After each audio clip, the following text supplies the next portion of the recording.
The value of dreaming is we just know you weren't born to scoop ice cream. You have other things going on in your life, and we created an environment that respects that. So the primary way we do that is through our scheduling software of When to Work, is we allow you to put your preferences in. And we want to know when you're free and when you're not. Because we want you to have the opportunity to protect the time that you need to do your homework, to protect your class schedule, to protect your family time, whatever else, maybe another job, whatever else is going on in your life, you can block that off and say, I'm not available to be scheduled at this time. And our commitment to you is that we'll never schedule you when you say red, I'm not free, right?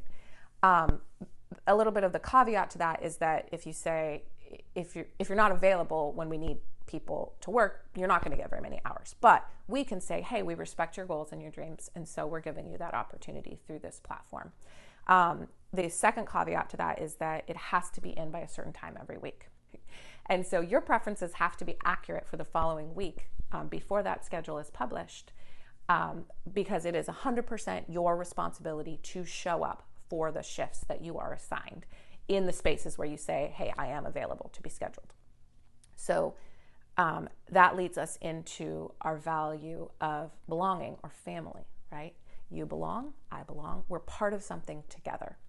And what that fleshes out to mean practically for a base level, entry level employee is just that you're going to show up to your shifts. And if you don't show up to your shifts, or if you don't make sure that a qualified person shows up to your shifts, then you won't be part of the community. It doesn't mean we break relationship. I actually have great relationships with people that have moved on or weren't able to show up to their shifts for whatever reason.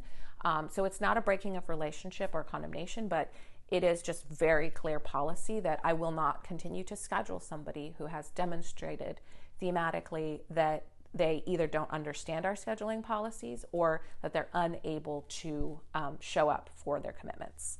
And that's just because if we're going to have an atmosphere that's consistent with joy, if I'm going to create a space where you can have fun, if you choose to, at work, that I can't have chaos, right?